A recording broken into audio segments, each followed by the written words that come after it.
जटायु जी ने रावण को ललकारा। रावण ने जटायु जी के पंख काट दिए। पंखों को काटा, जटायु जी रोते हुए भूमि पर गिर गए। आहा, पंख कटे तो घाव बन गया, घाव, खून लगा था। जमीन में गिरे, धरती पर, भूमि पर रेत के कण घाव में लग गए। अच्छा विचार करो, घाव में रेत के कण लग जाएं और वो सूख जाए, कितना दर्द नहीं होता। दोनों पंख कट गए। फड़फड़ाकर जटायु जी पैरों में फड़फड़ाकर जमीन पर गिर पड़े। आहा, आंखों से झरझर आंसू बहने लगे।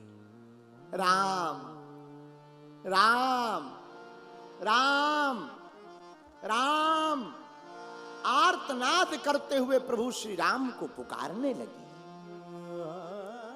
जब आर्तनाद करते हुए प्रभु श्री राम को पुकारने लगे तो प्रभु श्री राम जनक नंदनी श्री जानकी जी की खोज में वन में विचरण कर रहे थे। लेकिन उसी रास्ते पर गीधराज जटायु को जब आर्तनाद करते देखा, आंखों में आंसू भर करके गीधराज जटायु को अपनी गोद में बैठा लिया। दशा को देखकर प्रभु श्री राम की आंख भर आई, आंख सजल हो गई, नैनों में जल भर आया।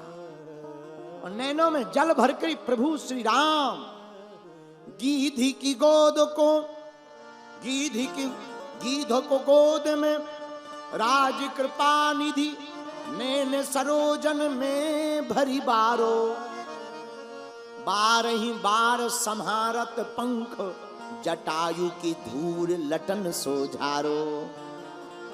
जटायु जी की धूल को देखकर प्रभु श्री राम ने अपनी जटाएं निकाली। जटाओं के बाल बड़े कोमल होते हैं, घाव में दर्द नहीं करेंगे। अपनी जटाओं से गीध की घाव में पड़ी हुई रेत के कण को निकालने लगे। प्रभु श्री राम ने कहा, हे जटायु जी, आप कुछ दिनों तक अब जीवित रहोगे। जटायु जी कहते, नहीं नहीं नहीं, अब हमको नहीं जीना है। क्यों नहीं जीना? महाराज, आप कोई साधारण राजकुमार नहीं, आप मर्यादा पुरुषोत्तम प्रभु श्री राम हैं और हम आपको पहचान गए। आपकी गोद में अगर हमारे प्राण निकलेंगे तो दुनिया में इससे बेहतरीन मौत किसी की नहीं हो सकती है।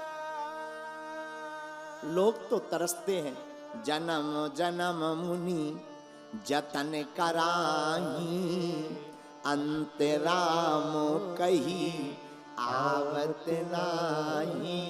अंत समय राम नहीं कहे आता, पर हे प्रभु श्री राम, हमारे तो कितने भाग्य, इन नैनों से भी आपको देख रहे और आपकी गोद में भी बैठे। अब ऐसा सौभाग्य हमारा, हमारे जैसा सौभाग्य दुनिया में किसका होगा? तब तक जटायु जी की कान भरने वाले लोग पहुंच गए। जटायु जी के कान में जाकर के बोले, सुनो, बड़े सीताराम सीताराम सीताराम करते थे, बड़े सीताराम कहते थे, लो अब तुम्हारे पंख कट गए, अब तुम्हें किसने बचा लिया? जिन राम जी के लिए तुम मरे, क्या उन्होंने बचा लिया? पता है जटायु जी ने क्या जवाब दिया? बोले, भैया ठीक हुआ जो हमारे पंख कट गए। तो किसी ने कहा, क्यों? जटायु जी बोले, भैया अगर हमारे पंख होते तो हमें अयोध्या उड़कर जाना पड़ता, हमारे पंख नहीं है, प्रभु श्री राम को चलकर हमारे पास आना पड़ा। हा? ये सौभाग्य तो मिल गया, राम चलकर के हमारे पास आए, ये सौभाग्य तो मिल गया, अब हमें नहीं जाना पड़ा। प्रभु श्री राम ने गोद में रखा। गोद में रख कर के राम जी बोले, श्री राम मांगो वरदान प्रिय, तात बिछुरती बार, देंगो सब हार ये राम रुच तुम्हारी में। राम जी बोले, हे जटायु जी, कुछ मांगो हम तुम्हें देंगे। तो जटायु जी मुस्कुराकर बोले, देंगे कहा आप, रहा पास क्या तुम्हारे? आज देंगे कहा आप, रहा क्या आज तुम्हारे पास? देखूं महाराज को बैराग भेषधारी में। राम, आप कहते हम तुम्हें कुछ दे देंगे, अब तुम क्या दोगे? तुम खुद बैरागी हो गए, आपको स्वयं को वनवास हो गया, मकान तक तुम्हारे भाग्य में नहीं लिखा है, अब आप हमें क्या दोगे? राम जी बोले नहीं नहीं, मकान नहीं है तो क्या हुआ, हम राजा नहीं है तो क्या हुआ, फिर भी हम दे सकते हैं। तो भगवान पर मुस्कुराकर बोले, जानते नहीं हो कौशलेश हूं रमेश में। हे गीधराज, जानते नहीं हो कौशलेश हूं रमेश में, अखिल भुवनेश बैकुंठ को बिहारी हूं। साधारण नहीं हूं, बैकुंठ का बिहारी भी तो हैं हम, मांग लो तुम। तो मुस्कुरा करके जटायु जी हाथ जोड़ करके बोले, प्रभु गोद ले लिया है यदि गृद्ध को विनीत आज, गोद ले लिया है यदि गृद्ध को विनीत आज, प्रभु की संपत्ति को भयो में अधिकारी हो। अब क्या चाहिए? आपकी हम गोद में बैठ गए तो गोद में जिसको ले लेते हैं तो वो हो जाता है सुत, और जो सुत हो जाता है तो जिसे गोद में लें, और जो गोद में लेता है उसकी संपत्ति पर गोद में रहने वाले की हो जाती है। राम जी बोले मतलब? जटायु जी बोले अब तुम्हारी जितनी भी संपत्ति है, बैकुंठ उकुंठ सब हमारे नाम ट्रांसफर अपने आप हो जाएगा, अब वो हमारा हो गया।